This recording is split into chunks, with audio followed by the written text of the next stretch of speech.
guys, and welcome back to Let's Use Travels, where I teach you how to travel on a budget and how to travel in luxury. Thank you guys so much for joining on this amazing day. Please feel free to subscribe, like the video, and comment down below if you have any questions about any of the locations I have been to thus far, or if you just want to give a little bit of motivation to keep the YouTube channel going. So we're going to jump right on into this video, guys. So this video is going to be dedicated to 24 hours in Iceland. So I included my London trip. I had a layover in Iceland, so I kind of just threw it in there that I would do 24 hours in Iceland. Let's just say I was, oh my God, so tired. I was literally up for 24 hours, but it was necessary because I could see Northern Lights. But yeah, so I came in, I will say at about 10, maybe 11 in the morning. If you know anything about traveling to Iceland, you know that once you go there, you have to take another bus. You fly into a different city, but the major city is Reykjavik. If I'm pronouncing it wrong, I so apologize. But yeah, so you go right into the airport. From the airport, you have to take a tour bus into Reykjavik itself, which is the major city. If not, most people do not drive. Once again, this is Iceland, so the ice is Iceland. So like, keep in mind, so I simply just rented a tour bus. So I got in about 10 in the morning, had to drive there, which is about 45 minutes to an hour to Reykjavik.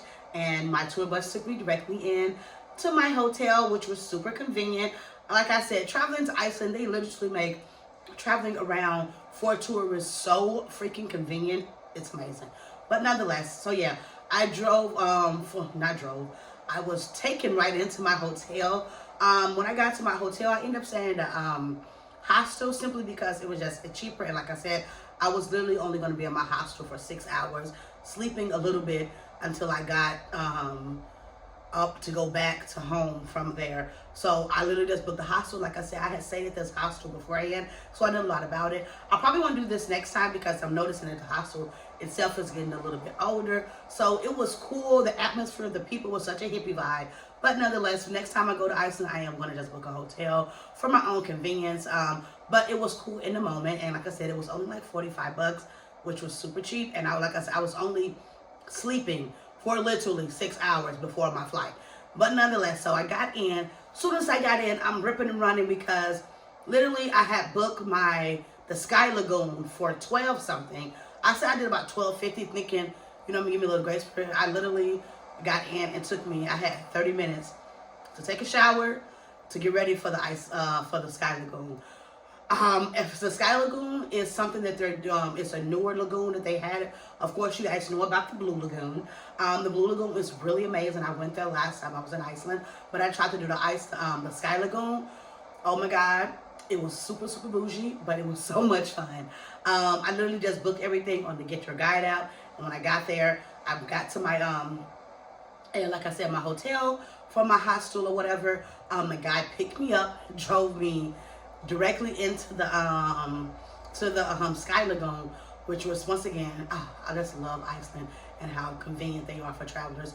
Literally, I don't know if they just don't like foreigners driving around in their city, but they literally make everything super convenient, from getting picked up from your hotel for your tours. And also could be because it's such a small little area, but nonetheless. So back to the Sky Lagoon. Got there, and as soon as I got in, you can just smell the aroma of peace and calm. Just the atmosphere was just so cool. Everybody was so sweet and so like accommodating for everything. I had so much fun. And literally, when you get in there, of course, you have to break down to take a shower. I say a rinse off before you go into the lagoon, because keep in mind, there's so many people there, and people wear different perfumes, wear different lotion. So you have to do a quick little shower, change clothes. There's no videos, no cameras inside of the locker room, which was super cool because it gave everybody privacy to just move around professionally without having an issue, nobody taking.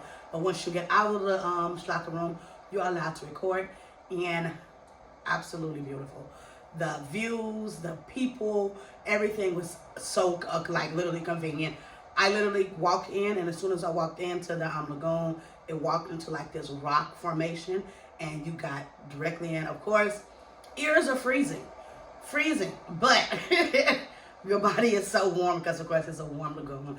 I went around close to kind of sunset time. Well, I stayed till around sunset time, let me say.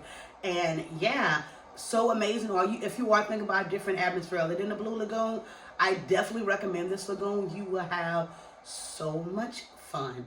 Like literally inside of it, they have a little bar area where you can drink, just relax. The lagoon itself goes over into a what's it called? Infinity pool. And when you get to the infinity pool at the end, it literally goes, it's like you're going into the ocean. It's not deep at all. I'm only about 5'4", 4'11", soaking wet on a good day. So yeah, if I can walk around freely, anybody can. But literally, like I said, you have the option. You can wear a hat if your ears are going to look cold. I chose not to wear a hat, but that was just my personal. But I did see a few people in there with their hat on to keep their ears warm, because keep in mind, this is Iceland and it is wintertime. But yeah, and I literally went during wintertime. So as opposed to you can go during summertime, maybe it's a little warmer. But for me, my ears were freezing, but I really couldn't feel it, honestly. Like after a certain amount of time, and once you start drinking, you don't feel anything. So yeah, it was super cool. And if you are thinking about going, I absolutely recommend it. I am going to do a video for you guys that's going to be talking about the comparison between the Blue Lagoon and the Sky Lagoon, which is so freaking amazing that I've been to both of these things. I'm still mind blown. Every time I travel somewhere, I'm like, it's crazy. I can't believe I'm doing this. But yeah, the Sky Lagoon is absolutely beautiful. They also give you the spa treatment as well, where you can do the exfoliating with the rocks, as well as you can have the option of doing an ice bath. I had done the ice bath in Tulum. So for me, I wasn't just necessarily do ice bath again. I probably should have.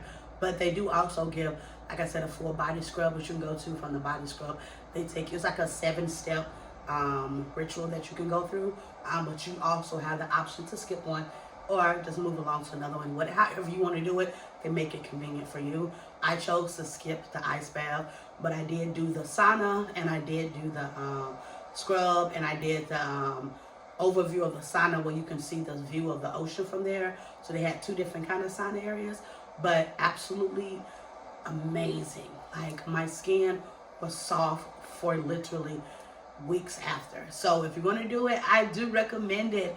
And I also did the Northern Lights, of course. You can't go to the Iceland and not do Northern Lights. Like that's like not possible at all. But so dramatic, God. But nonetheless, I did also do, which is why I was up for 24 hours. I literally stayed up. I got a couple drinks to keep me up. But I was literally up for 24 hours because I did not want to nap right before going to see the Northern Lights. I didn't see the point of falling asleep because I probably wouldn't wake back up. So I stayed up, had a drink in my hostel, waiting for the tour bus to get around for me to go see the Northern Lights. The Northern Lights for me is just one of those things that if you get the opportunity, this is my second time going to see them. So once again, I'm so grateful and so blessed just for the opportunity to see all these amazing wonders of the world. So this was my second time, and it was so beautiful. It did not disappoint. Freezing, my God, freezing, literally. Like I was shivering because once again, I went during the winter time, like actual winter, like, you know what I mean? Like January, you know what I mean? Like, so it was freezing. Literally, every time the Northern Lights would come out, everybody would run out the tour bus, go run real quick, get some pictures, and come right back in and warm up again. And it was a continuous thing. But I'm so grateful that I got a chance to see them again. I would definitely love to do them under the lagoons, inside of a lagoon one time, so I can just enjoy the atmosphere as opposed to running in and out of the cold. But it was super cool, and I am not disappointed. I was not disappointed for my 24 hours in Iceland. I got to do everything that I wanted to do, and I got to sit under the beautiful energy of the Northern Lights.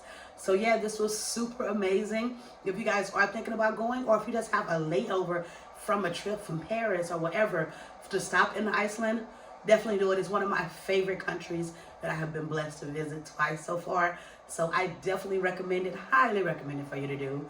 And if you're thinking about going, please leave a comment below on this video and ask me some questions. If I can help, maybe tell you how to tour guide it or how to get from point A to point B, and how tell you how convenient it is. feel free to ask. And once again, thank you guys so much for joining on this amazing day.